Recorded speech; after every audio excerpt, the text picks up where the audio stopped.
Welcome everybody to the webinar. The webinar today is how we saved £5,000 during a Shopify Plus migration with AI. And yeah, we're really glad that you are here. Let me introduce myself briefly. I'm Tony. I look after client relationships here at Fourmeta. And today we're going to walk you through a real case study. This is an actual Shopify Plus migration where we saved a client around £5,000 in avoidable costs. Let me quickly introduce the people you're hearing from today. First up, I've got Alex. Alex is the CEO at Fourmeta and the person who actually led this migration. Alex? Hi, everyone. I'm super excited to be here to share this case study with you. As Tony mentioned, this is the project we are genuinely proud of, and I think there will be some solid lessons for any D2C brands in space who is just considering or thinking about migrating to Shopify Plus. Okay, great. And we also have a very special guest tonight joining us. It is Graham. He is Senior Partnerships Manager at Shopify. Graham going to walk us through the Shopify Plus side of things. Graham, it's brilliant to have you here. Amazing. Thank you so much for the intro. Really delighted to be here. So yeah, a little bit about myself. So I work in our partnerships team, working with partners like the guys here at Fourmeta in EMEA. So helping them to kind of work on Plus migrations. And yeah, really excited to be here and looking to learn more about this and hopefully share some good insights as to what we can do on Shopify. Amazing. Yeah. Okay, thank you, Graham. Brilliant. So here is the plan for today. Graham's going to cover the Shopify Plus platform itself. Then we'll go through why migrations get expensive and how we used AI to control costs and walk through the actual case study. We'll leave a bit of time for questions at the end too. So let's get into it. Now, before we dive in, let us quickly introduce who we are and why we have the right to speak with you today. Yeah, so I think I will introduce Fourmeta first. So Fourmeta is a Shopify Plus agency, and everything we do is built around one goal. We help e-commerce brands to grow, and we specialize in Shopify Plus migrations. We move brands from various different platforms like Magento, WooCommerce, BigCommerce, Wix, custom-built platforms as well. And most importantly, we do that without losing SEO rankings, revenue, or data in the process. Okay. I would say migration is the only starting point where we help you grow. We also improve conversion rates. We optimize for AI search, which is the trend nowadays. Everyone's doing that. Everyone needs to consider that. Also, we consider everything for the AI shopping assistants. And we tighten up customer experience. And we also ensure that the platform is working for your business. Okay, awesome. Yeah, so on this slide, guys, you can see the brands that we as Fourmeta agency, we've been working with. And now let's talk about Shopify Plus itself. Graham, it's over to you. Amazing. Thanks so much. Yeah, as I said, really delighted to be here, and yeah, done a quick intro already, so we can move across to the next slide, please. Yeah, of course. Awesome. So I'm basically going to bring us through like why Shopify Plus is key for your brand and for your business moving forward, and then also kind of highlighting what our market position is there as well. So going straight into it then as well, like as you can see here, we have a lot of momentum right now. So we've definitely got a lot of momentum in kind of the large and the enterprise space. And what we've been seeing, especially for the past 18 months, is that we're really winning with these large corporations and enterprise corporations. And I think sometimes there's kind of been this kind of myth that Shopify is just for SMBs. It's not. It's now at a point where Shopify is for everyone. It's for SMB, it's for mid-market, enterprise. We're there for everyone and kind of have a solution to fit all these different types of companies. If we can move to the next one. Of course. Yeah. You can ping me anytime to switch the slide. So yeah. Oh, perfect. Yeah. So now we're going to get into a bit of the meat of why we're here. So what is the advantage of Shopify Plus? So if we can quickly, that's perfect. Amazing. So basically, from a customer perspective, we've got kind of three key features here that I want to talk through. So the first is the speed. So Shopify is really proven to increase the speed to market. Our platform is 3 to 4 times faster than any of our major competitors. So if you kind of think about that for a second, that's really important when it comes to kind of the important peak times that you're looking to get ahead of your competitors. You also have the ability to make real-time changes based on the evolving demands in the market and what we're seeing in real time right now as well in the global economy. The second piece then as well is about how Shopify is then accelerating the pace of innovation. So we kind of talked about this previously, was like we are such an innovative company in the sense of twice a year we release product updates that are called editions. If we look at our most recent one that was in December last year, we had over 150 product updates. So we could have a call just alone about the product updates that were shipped last year. So it's incredible to see that rate of change, and we're doing that to have the best customer experience possible as well. And then if we look at the third point here as well is around kind of total cost of ownership. So which is essentially your all in running cost for your platforms then as well.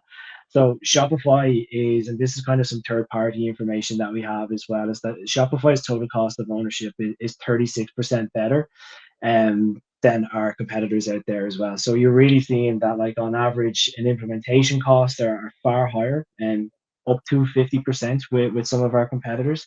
And compared to that, like Shopify Pay has a 20% on average operation fee that is less than our competitors as well. So overall, with the speed, the agility, and the innovation, Shopify Plus is really becoming like a staple or a must-have for e-com and for retail clients as well. Okay, a We go-to solution, right? awesome. We can one more, please. That'd be amazing. Sure. Super.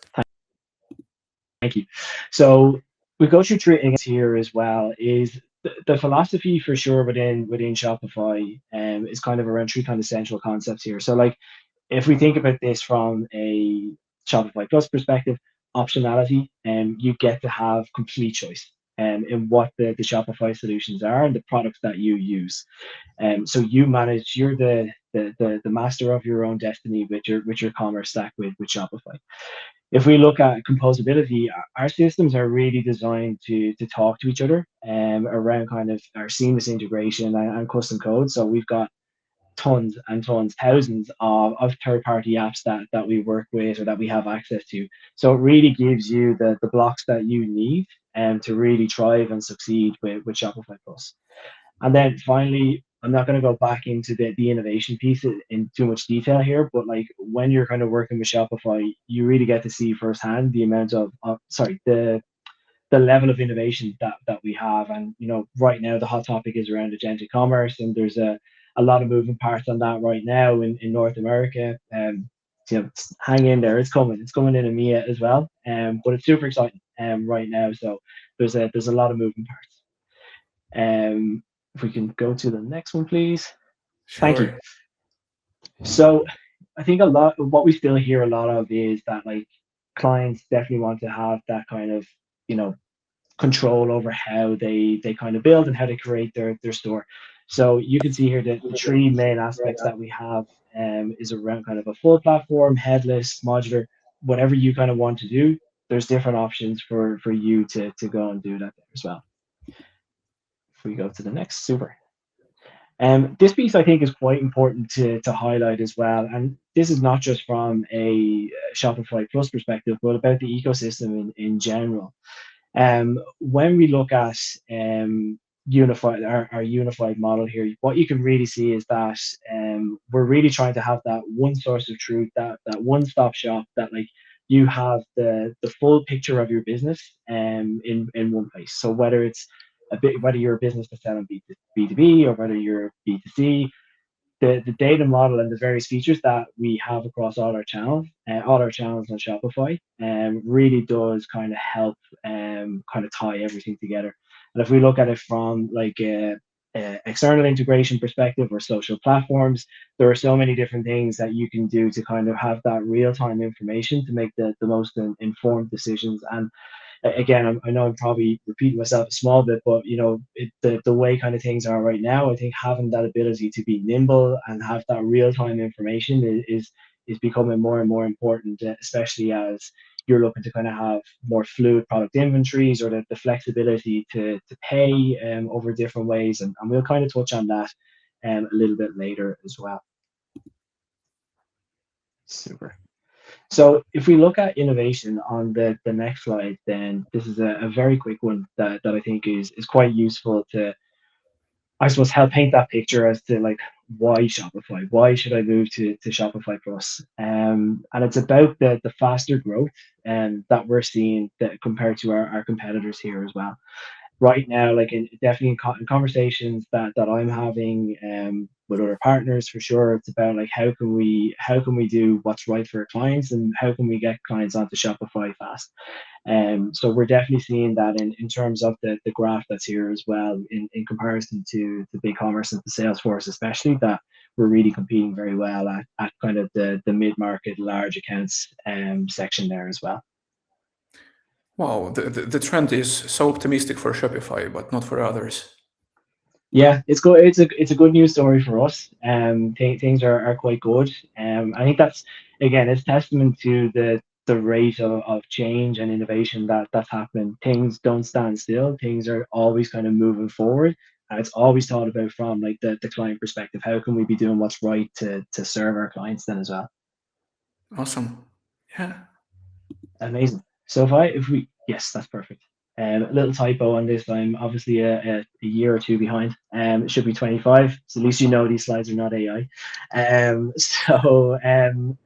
think it's good. Yeah, it's good to have like kind of some breakdown here as well as to how does that impact EMEA. And what we're kind of seeing here is that EMEA still is like a significant important factor for Shopify, that like 27% of our kind of merchants and client base is coming from this region, which is amazing to see there as well. The growth is super strong across there as well, and hopefully we can see that continue into Q2 and Q3 of this year as well. Yeah, it's great. Just on the next one, thank you. So this we kind of touched on very briefly, but I just wanted to highlight the mid-market piece here as well. So like mid-market brands, 43, we're winning for every conversation or every kind of new client that we're having. We're seeing 40, we're winning 43 of these. Like, and the numbers are phenomenal. Like these are huge numbers that we're able to kind of use as a proof point as to how brands are really leaning in to use Shopify and really trying to see how we can do that across the different segments of businesses as well. So yeah, it's a really kind of strong feedback and plus point that we can use here as well. Wow. Okay, we're moving on, right? Yes, please. Sorry. Next slide. Yeah.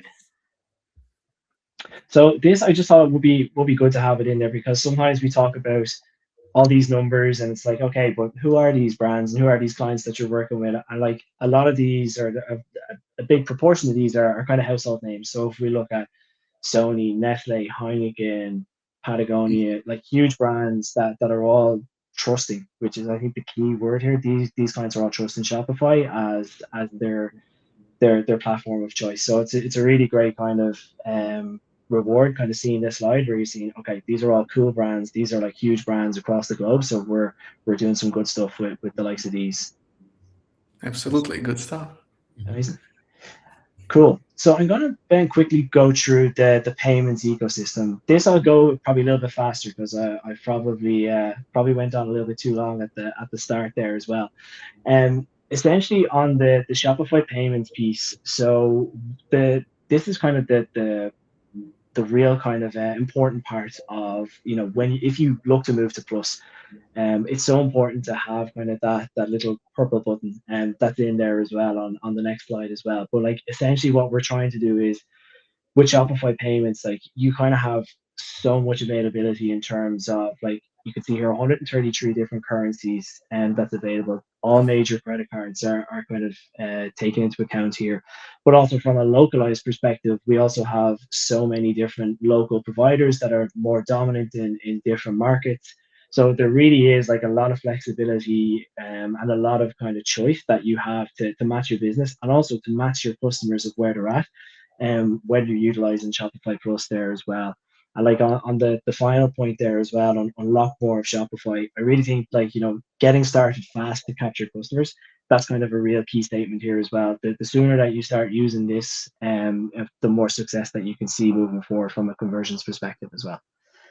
The next one, awesome. Yes. So like this one is kind of like the one that I think most people are familiar with. Everything is baked in. So it's extremely easy to turn on and accept all the major payment methods, major wallets, and accelerated checkouts. And if I kind of switch gears a small bit, this is still relevant for Plus, but like that ability will still happen with agentic commerce over time as well, that you have the ability to opt in or toggle on for whichever platform that you want. So for example, if you wanted to work with Gemini, if you just wanted to work with ChatGPT, those aspects will be there from like a perspective, giving the customer the choice of where they want to be and how they want to show up to merch or to prospective customers. Absolutely. Awesome. So if we look at this particular slide on the 4x, so yeah, so we can see like I think most people here would be familiar or have seen the purple button that I kind of alluded to earlier. This is our most popular payment method across the platform. In North America alone, this is the most popular payment method on Shopify. And what we're seeing already is that in EMEA, this has already overtaken PayPal. So like it's PayPal has 20 years experience on us. But basically what we're seeing is customers are actually utilizing this more, and because it's faster, it's easier, and it converts better. So really, really key for when you're using Shopify Plus. Awesome. I'll quickly go through this last slide. I know there's one more after this as well, but I think this is another key slide here as well. So when we're looking at the buy now, pay later industry, that's definitely something that, like, even personally, I've seen massively kind of explode in the last kind of 2 years, especially. We've got that option as well, and what we're seeing here is some really kind of key stats here as well. That, like, you can see the abandonment of carts is cut by 28%. The speed that you have for checkout is up by 30%. And then the average order volume, up by 50%. These numbers are absolutely huge, and it really does kind of highlight the need and the importance of kind of utilizing a Plus license with Shopify. I won't go through the last slide because I've definitely gone over. So I'll quickly go to if there's any questions on this particular segment, I'll be happy to go through that then as well. Yeah, I had a question. I mean, the Shop Pay installments numbers are pretty compelling, like 28% reduction in abandoned carts and 50% higher AOV. Is that consistent across all product categories, or does it work better for certain types of brands? It really does depend. Like we don't have like a breakdown in terms of like different verticals that we can share. But from my experience, what I can see is that like in EMEA or in different regions and different countries in Europe, that's definitely something that is kind of consistent throughout. It does fluctuate a small bit, but like I think overall those numbers are pretty consistent across the region. But not too sure about like North America or APAC, for example. Okay, yeah. So, Graham, would we consider it done, or this slides?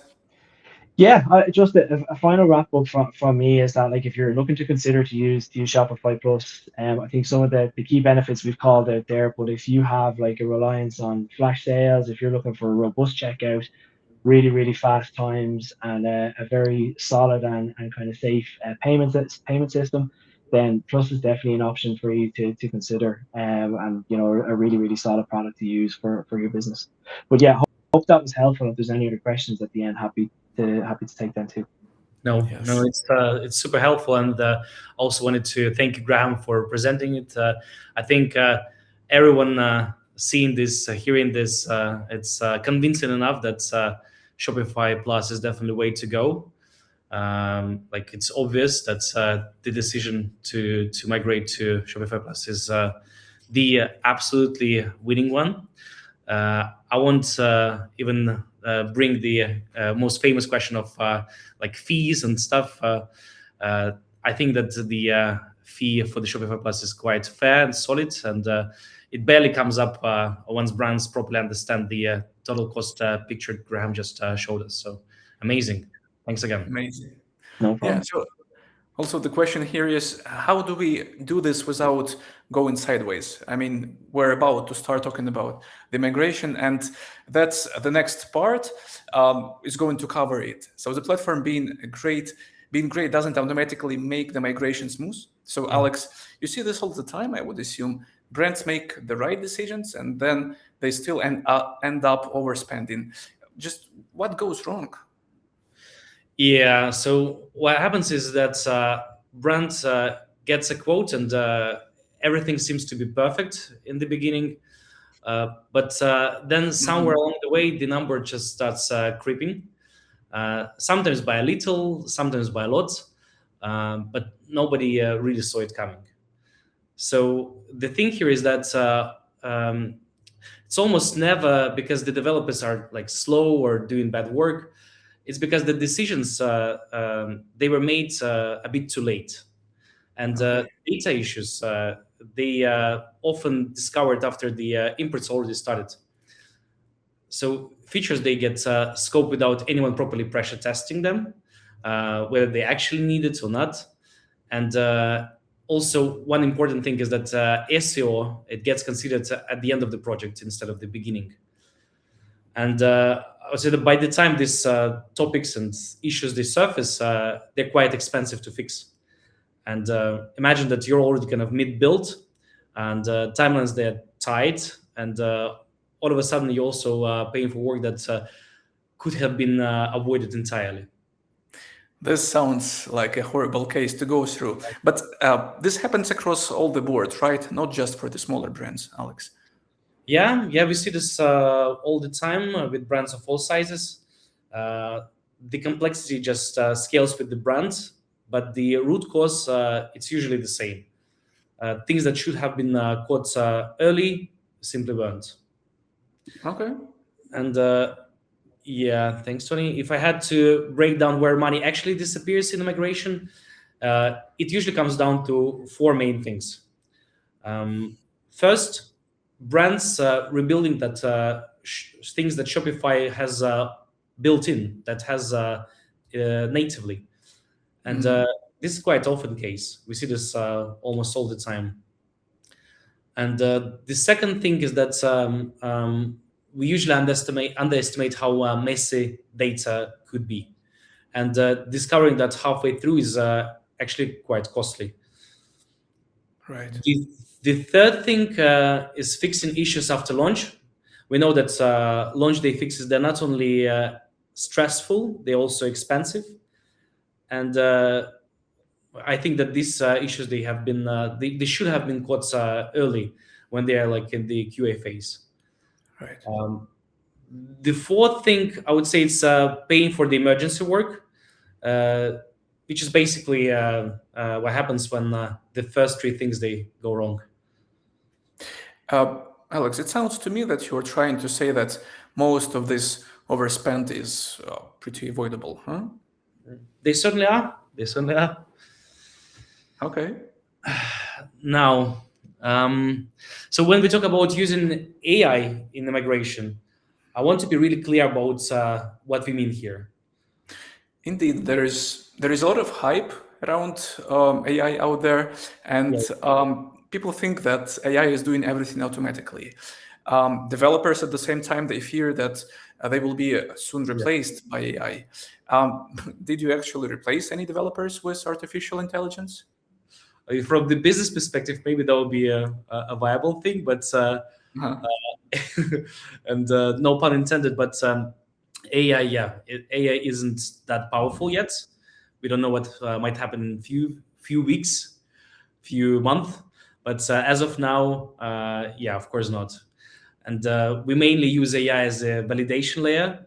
It's basically like a second pair of eyes that helps us catch things early on when things are still not expensive and, as a matter of fact, cheap to fix. And I would say to that point of automation is that there's the biggest value is not there, definitely not in the automation. I would say that the biggest value is speed of review.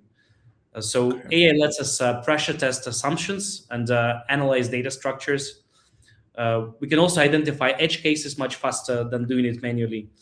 And catching a problem in the discovery phase with a 5 minute fix is much better than catching it post-launch with a £5,000 bill, right? Absolutely. Alex, correct me if I'm wrong. Are you trying to say that AI is as a risk reduction tool, but it is used so, but not replacement for expertise? For sure. Expertise still has to be there. AI just has this ability to make the expertise more thorough and faster. Okay. Alex, so please tell us, how did AI actually help with the migration? Practically speaking, AI helped us in three main areas. The first one is that we used AI to go through the legacy data before touching anything. And AI was spotting different inconsistencies. It was flagging things that would have cost us headaches. But yeah, second thing we used AI was for solution path review. And the third thing was QA. So instead of scrambling to test everything at the very end, we were building test case scenarios from the start. So by the launch day, we'd already found and fixed many things that usually show up on the launch date when the site is live, which is a stressful exercise. Absolutely. Now, Alex, if you don't mind, let's get into the actual case study now, because I think Sure. this is where it really comes to life. So please tell us a little bit about the brand. So the brand that we're going to be talking about today is Lighting Store brand. It's a D2C company. It was previously running on WooCommerce, and they are doing around £5 million in annual revenue. They've got about 1,500 SKUs with variants, obviously, and they pull in roughly 320K sessions monthly. Indeed, So, a big store. Mm-hmm. yeah, it's a good store, and from the outside, it looked like a solid, successful business, which it was and is. But internally, they had one in-house developer, and they were mainly relying on the external agency for development support. The problem, the problem was that every change was quite slow and expensive. So that's why they first contacted Fourmeta, and they usually found this case when something that should have taken like for a few days was taken actually weeks. So new feature requests, they were also piling up, and the platform was like a bottleneck, a big bottleneck for them.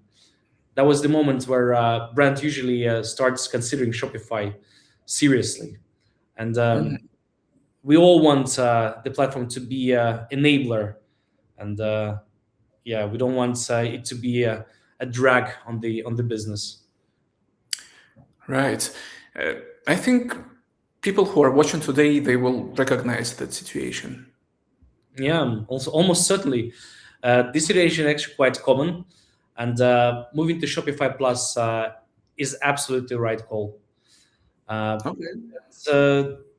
Migration itself had some real complexity in this case. Yeah, so the difficulties are listed on the screen, and yeah, I would say that This is the part where migration typically starts bleeding money if we're not careful with it. So the first thing we need to be mindful of is that product data isn't always consistent.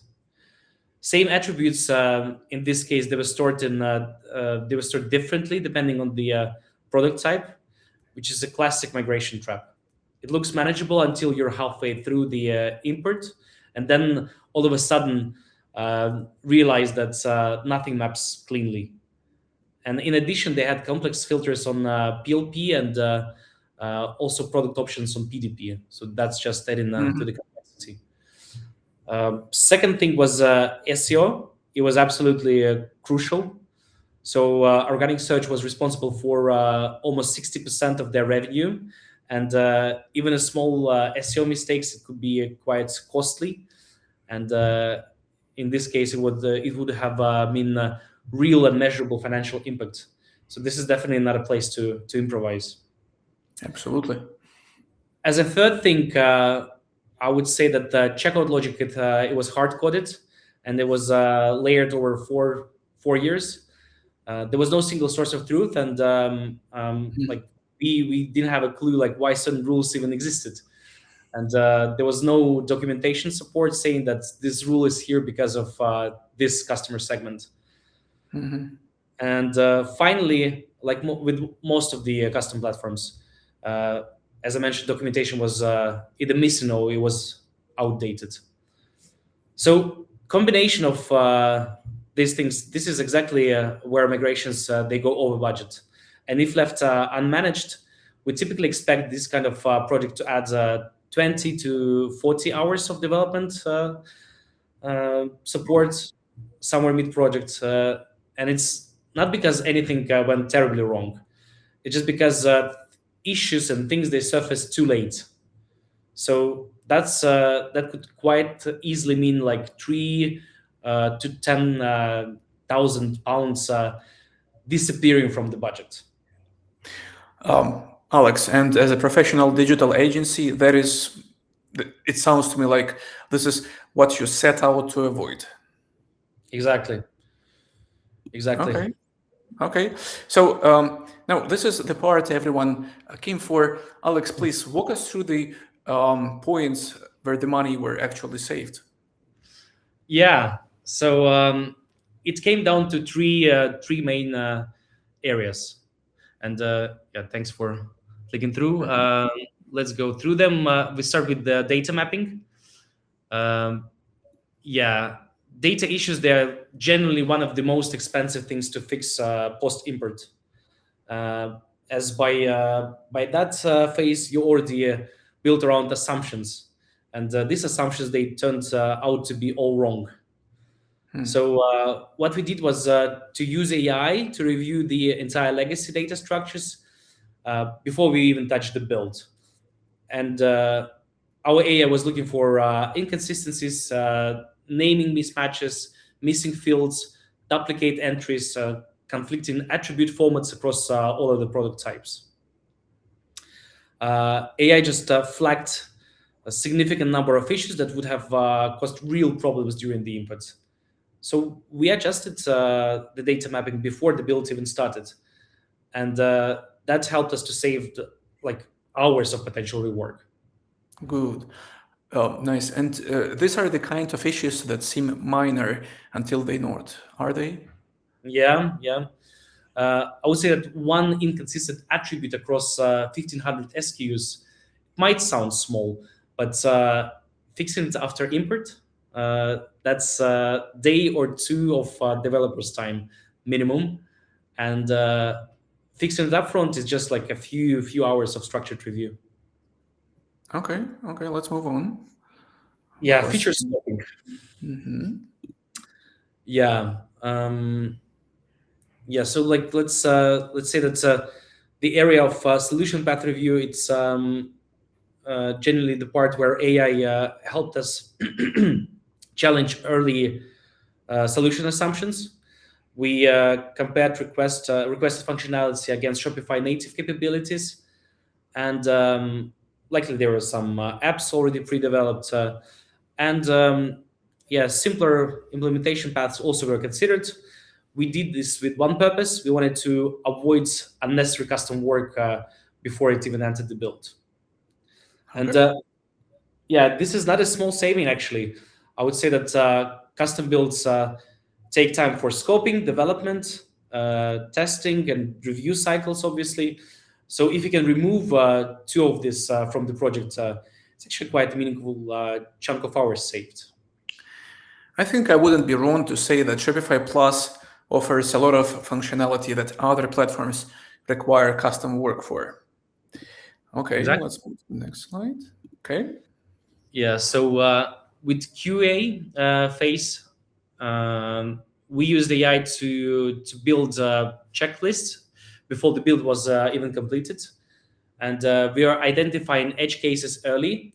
So building scenarios around this specific checkout logic was where the AI was super helpful for us. Plus, the result that was that by the time we got to the launch date, there were only kind of few things that needed our attention, but there were like significantly fewer surprises, which is good. We hate surprises on that launch date. So like majority of the things they were fixed early on, and the ones that did need attention, they were just minor fixes. Okay. Okay, and I think there is also the real stress cost attached to there too, beyond just the money. 100%. Bad launches there are expensive, not in just one way. They're are expensive because they also affect team morale, they affect client trust, and sometimes even customer experience directly. So if you can avoid that, then there is a real value even before we count development hours. Alex, so what was the end result? Yeah, the end result was that Shopify Plus store was launched on time with zero downtime, no emergency fixes, no surprises. Again, we hate surprises, especially on the launch day, and around £5,000 in avoidable costs that simply didn't happen. And honestly, I would say the thing I'm most proud of this, it's not the number itself, it's the predictability. Clients knew what the project was going to cost. Client knew when it was going live, and we delivered on both. So for £5 million in revenue brands, where every day of instability matters, the reliability has real value. Okay, which is what every actually D2C brand wants from a migration, right? Not just a successful launch, but a calm, controlled one. Yeah, for sure. No drama is usually the goal. Okay. So we've talked a lot about what we said during the migration itself, but let's focus also on the after launch. If you could, Tony, please walk us through the post-migration savings. With pleasure, Alex. So yeah, the migration cost is a one-time thing. What happens after is what the real return is. Brands do immediately notice how much faster they can move. For example, changes that used to mean waiting for days for a developer, their team can do just by themselves. Then there is native functionality. Shopify keeps shipping new features, as Graham was sharing with us today. And so the list of things you need to custom build just keeps shrinking. So the brand saved about £65,000 in 1 year just on maintenance. And for a brand doing £5 million a year, even a small checkout conversion lift from Shopify, from ShopPay alone is worth multiples of what the migration cost. Our brand saw 12% conversion lift, which actually increased their revenue significantly.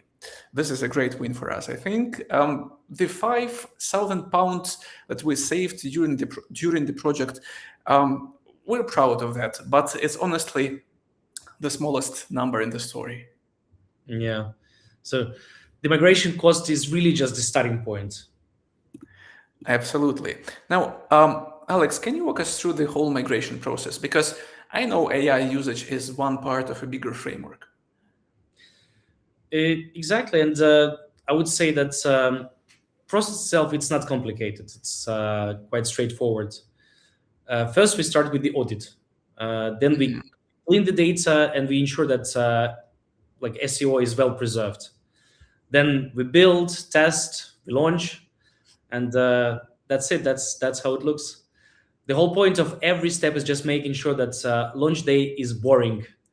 I'm stressing that boring is good. Um, AI, it plugs in several of those phases, like discovery, scope validation, QA, and that's what actually lets us move faster and catch risks before they cost us money. And now, what would be the key difference versus a standard agency approach? How did you do differently? Yeah, I would say the key difference is that we are identifying risks when they're cheap to resolve, not when they're expensive to fix. And that shift in timing is where the savings actually coming from. Okay. Yeah. Okay. So no downtime, no data loss, no overruns. Awesome. Now, for anyone thinking about migration, I think it's worth talking honestly about the risks because it can feel daunting. It certainly can, and I don't want to pretend otherwise. Migrations, they have still real risks. SEO loss, yeah, as we see here. There could be downtime, uh, data going missing, and other things. But all of these things and all of these risks, they are manageable if we'll be just attentive to them early on. They happen when migrations aren't planned properly. And when we do it right, these things, they simply don't happen. And yeah, that's how every project is supposed to run. Absolutely. Well, I think we are just in time to our last part. Let me switch the slide. Yeah. So, to those who are watching us right now, if today has got you thinking about your own migration, Fourmeta offers a free Shopify Plus migration assessment. You can book that at fourmeta.co.uk/contact, and I'm dropping the link in the chat like in a minute. It will be a proper assessment, not a sales call. You'll come away with a clear picture of what migration would improve, what it would involve, where the risks sit, and what a realistic cost and timeline looks like. So, okay, let's open it up. I'm in the Q&A session. We've got a few minutes for questions, and if you got something in the chat, get it in now. Alex and Graham are both here. And let me first check for the first question. I will change the view. And okay. We have the first question, and let me read it out loud, and also we will have it right now on the screen. So the question from Ivan, I think, what makes Shopify Plus worth the platform fee when a brand is comparing it to staying on what they have already got? This is Shopify Plus question about the fees. I think, Graham, this question will go to you. Graham, how are you? Yeah, sounds good.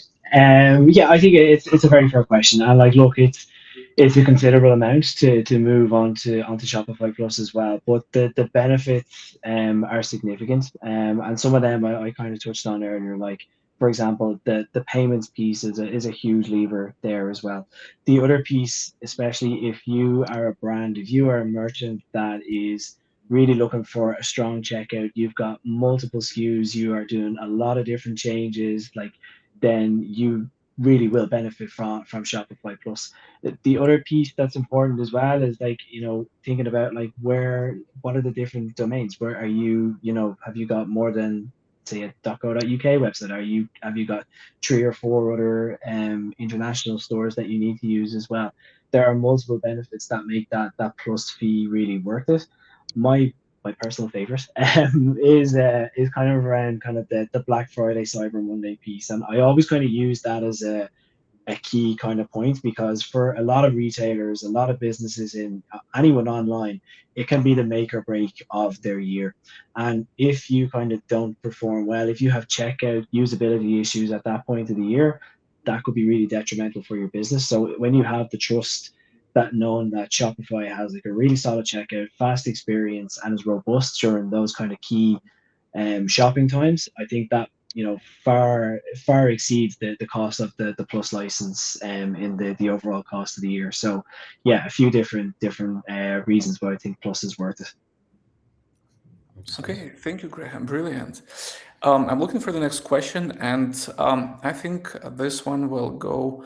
Let me just read it, and we'll see what we have to add to it. So, yeah, the question is, how does Shopify Plus handle large-scale flash sales or high traffic events compared to standard Shopify plans? I think this is also a Shopify Plus question.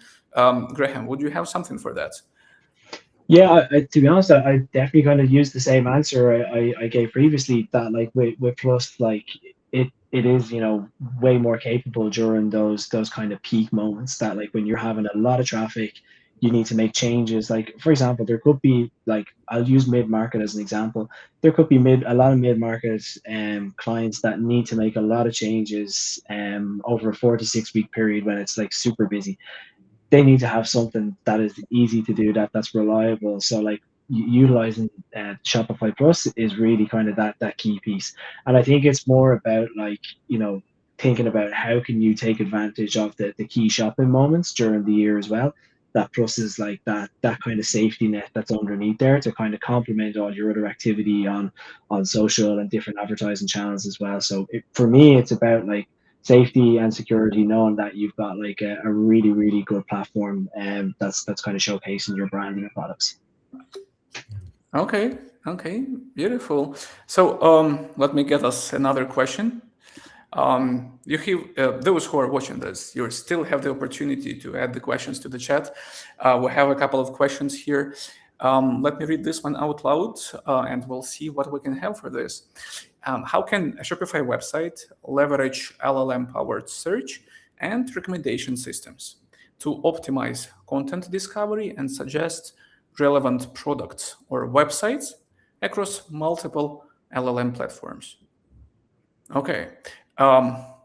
Alex, do you think we can try answering this question now? Most certainly. So Shopify, I think Graham won't let me lie on this one. Shopify is a super forward-thinking brand and a platform. So when we talk about LLM-powered search, this is something that is well considered. And Shopify itself is optimized for LLM-powered search. So if you are serious about that, if you want to be present and appear in the, let's say, kind of LLM-powered e-commerce experiences, then Shopify is the way. It's just built in, it's there, it's like nicely organized. It has nicely organized data and the code structure. So it's easily picked up and readable by all of the popular agents and LLMs. Okay, thank you, Alex. Here is the next question that we currently can see on the screen, and please contribute anyone who has the answer to it. So the question is, are there any gaps you're currently seeing in the ecosystem where the AI or data companies could add real value for merchants?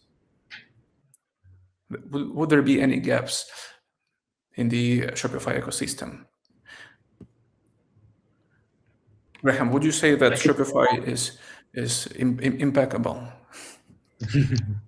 I wouldn't say impeccable. I think we're still at the very start of all of this. Like, for example, like we're going to start seeing a lot of changes with the agentic piece. So like we're going to have like more kind of ads, more products are going to be discoverable within multiple LLMs over the course of the year as well. We're already starting to see that in North America. And I've no doubt that like we'll have a ton of learnings and a ton of different iterations and changes that need to happen based on feedback of users and stuff like that as well. So while I think we're at the very start of this, I think it's really exciting as to what's going to happen in the industry right now. There definitely is gaps that we will see, but I think things are changing so fast and so quickly that these gaps will be kind of picked up and addressed pretty quickly as well across the different across the different platforms and different LLMs as well. Nice. Thank you, Graham. Alex, would you have anything to add here? Did you notice any gaps? No, it was spot on. I have nothing to Okay. add. Graham just vocalized it nicely. Okay. Yeah, and here comes also another question from the chat about how much did the migration cost in total? Do we have that number? Number could be quite different, and I don't think that we here authorized to speak about the actual cost, but I think I'll just give the timelines so we can better understand the complexity. This particular project, it took 12 weeks from kickoff to go live, and it's quite typical for brands of this size, this complexity. Simpler migrations, they could take somewhere between 8 to 10 weeks, but obviously more complex ones, they run longer. Okay. Yeah, and the last question, it would be from head of marketing at Fourmeta. Maria is asking, would you recommend Fourmeta agency for complex migration projects? Alex, as the CEO, would definitely recommend. What about you, Graham? 100%. So yeah, I've been working with the guys for a little bit now, and like things that kind of stand out to me is kind of being super diligent, really timely in kind of getting back to requests. Those things are really important on projects of this size and this nature. The other thing that sticks out to me is you guys know what you're talking about. You know what you're doing. And like I think like the case study really kind of to me exemplifies that like you care about what you're doing. You care about getting the best results for your clients as well. And I think that's really important. So yeah, I think it would be a thumbs up from me from my experience so far. So yeah, definitely. Awesome. Love that. Thank you, Graham. Thank you, Graham, for kind words. We do care. We 100% care. Like for us, it's not about the obviously it's about the end result also, but also about the process itself. So we want client to be rest assured that we're driving him and we are making sure that he's going to be thriving with the results and with the launch day being boring, as we mentioned in the presentation. I need to steal that. I really like that. Yeah, like boring. Awesome. We're out of questions and we're just in time, but that was a brilliant session. Thank you so much to everyone who joined today, and huge thanks to you, gentlemen, Alex and Graham. To the audience, the recording will be available and we'll send that out to those who participated. You can reach out to Fourmeta at any time. And by the way, let me highlight that link also that allows you to connect with us so that we can run that free assessment for you about what would your migration involve. So that would be a free assessment, no pressure. Have a great rest of your day, everyone. Awesome. Thank you so much. Take care. Have a lovely evening. Bye-bye. Bye.